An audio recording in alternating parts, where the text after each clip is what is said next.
As we discussed previously, whenever it comes to grid, you can just click on the grid icon to enable grid. And from there, just holding control will allow you to orient the grid to the surface that's under your mouse whenever you hold down the control key.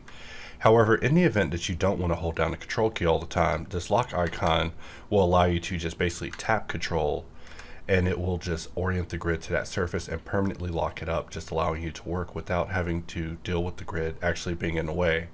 And at this point, once you have the grid actually locked up on screen, you'll more than likely need to press escape in order to remove it.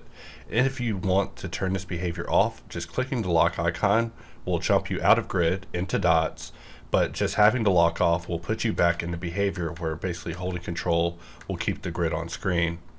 Whenever it comes to static, these behaviors are also the same. So if we click on the lock icon, we see that static is up on screen without me having to even press tab to lock it or to press spacebar to lock it, which is another way to freeze the static grid in the event you want it to stay up. So just by having a lock icon, you can have your grid up all the time. And then by pressing escape in static and then pressing it again, we see that we're able to research for the surface.